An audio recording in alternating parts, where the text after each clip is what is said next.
जब भी कोई क्राइम होता है तो सबसे पहले हमारा ध्यान किस पर जाता है? जाहिर है उस इंसान पर जिसने वो क्राइम किया। पर क्या कभी ऐसा सोचा है कि उस क्राइम के पीछे का असली मास्टरमाइंड कोई और हो सकता है?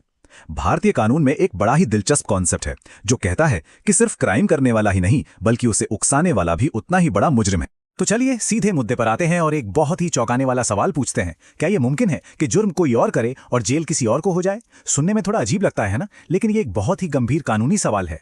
और इसका जवाब है हाँ, बिल्कुल हो सकता है। इंडियन लॉ के हिसाब से ये सिर्फ मुमकिन ही नहीं है बल्कि इसके लिए बहुत सख्त नियम भी बनाए गए हैं। और ये सब जिस कानूनी सिद्धांत की वजह से होता है उसे कहते हैं दुष्प्रेरण या अबेटमेंट। असल में ये कानून उन लोगों पर शिकंजा कसता है जो पर्दे के पीछे रहकर अपराध की पूरी स्क्रिप्ट लिखते हैं। तो आज हम किन किन बातों पर गौर करने वाले हैं? पहले तो ये कि अपराध के छिपे हुए साथी हैं कौन। फिर जानेंगे दुष्प्रेरण के 3 तरीकों के बारे में। ये भी देखेंगे कि कैसे कोई मासूम होकर भी दोषी हो सकता है, और अगर प्लान गड़बड़ा जाए तो क्या होता है, और आखिर में इस गुनाह की कीमत क्या चुकानी पड़ती है। तो ठीक है, चलिए शुरू करते हैं और समझते हैं कि कानून की नजरों में कोई किसी अपराध में मददगार आखिर बनता कैसे है। देखिए, कानून में दुष्प्रेरण के 3 मेन तरीके बताए गए हैं। पहला, किसी को सीधे सीधे उकसाना।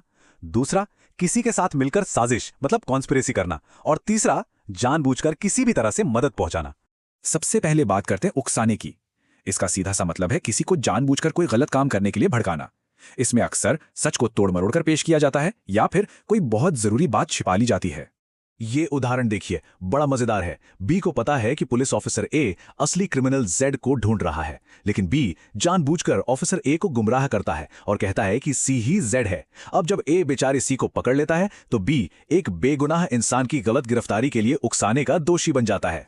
दूसरा तरीका है षड्यंत्र यानी साजिश। इसमें 2 या उससे ज्यादा लोग मिलकर कुछ गैर कानूनी करने पर सहमत होते हैं। लेकिन एक बात यहां बहुत जरूरी है, सिर्फ मन में प्लान बनाना या सहमत होना काफी नहीं है, उस प्लान पर कोई ना कोई कदम उठाना भी जरूरी है। जैसे मान लीजिए एक बैंक डकैती का प्लान बनता है। ए भागने के लिए कार का इंतजाम करता है, बी नकली आईडी बनाता है और सी बैंक की सिक्योरिटी की जानकारी निकालता है। अब क्योंकि तीनों ने अपने प्लान पर काम शुरू कर दिया है तो वे सब के सब षड्यंत्र के जरिए दुष्प्रेरण के दोषी हो गए। और तीसरा तरीका है जानबूझकर मदद करना। इसका मतलब बहुत सीधा है, क्राइम को होने में किसी भी तरह की मदद करना, चाहे वो मदद क्राइम होने से पहले की गई हो या ठीक उसी वक्त। जैसे सोचिए कि ए को पता है कि बी चोरी करने की फिराक में है और ए उसे दुकान की डुप्लीकेट चाबी दे देता है और ये भी बता देता है कि मालिक कब बाहर होगा। तो यहाँ ए ने जानबूझकर चोरी को आसान बनाया है, इसलिए वो चोरी के दुष्प्रेरण का दोषी माना जाएगा। चलिए अब आते हैं दुष्प्रेरण कानून के सबसे हैरान करने वाले हिस्से पर। इसे दुष्प्रेरक का विरोधाभास या अबेटर्स पैराडॉक्स भी कह सकते हैं। ये एक बहुत ही गहरा कानूनी सिद्धांत है, जरा ध्यान से समझिए। कानून ये कहता है कि उकसाने वाला इंसान दोषी हो सकता है, भले ही जिस इंसान से उसने वो क्राइम करवाया है वो कानून की नजर में पूरी तरह बेकसूर हो। इस स्लाइड में देखिए कितना साफ फर्क है। एक तरफ वो इंसान है जिसने असल में काम किया है, हो सकता है वो बच्चा हो या मानसिक रूप से बीमार हो या फिर उसने नेक नियति से काम किया हो, इसलिए कानून उसे निर्दोष मान सकता है। लेकिन दूसरी तरफ है दुष्प्रेरक। उसके मन में गलत इरादा था और उसका गुनाह अपने आप में पूरा है। इस बात से फर्क नहीं पड़ता कि काम करने वाला दोषी है या नहीं। ये उदाहरण इस मुश्किल कॉन्सेप्ट को एकदम पानी की तरह साफ कर देता है। ए बी को उकसाता है कि वो जेड का सामान उठा लाए और उसे यकीन दिलाता है कि वो सामान ए का ही है।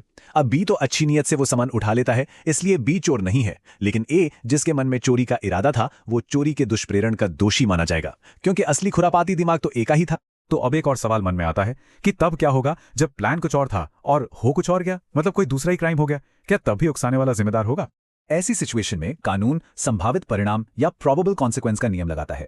मतलब कोर्ट ये देखती है कि क्या एक आम समझ वाला इंसान ये अंदाजा लगा सकता था कि इस उकसावे का ये नतीजा भी निकल सकता है। ये टेबल इस बात को एकदम साफ कर देगी। पहला केस लेते हैं। किसी को उकसाया गया कि वो जेड का घर जला दे। उसने घर तो जलाया लेकिन साथ में चोरी भी कर ली। अब सवाल यह है, क्या उकसाने वाला चोरी के लिए भी जिम्मेदार होगा?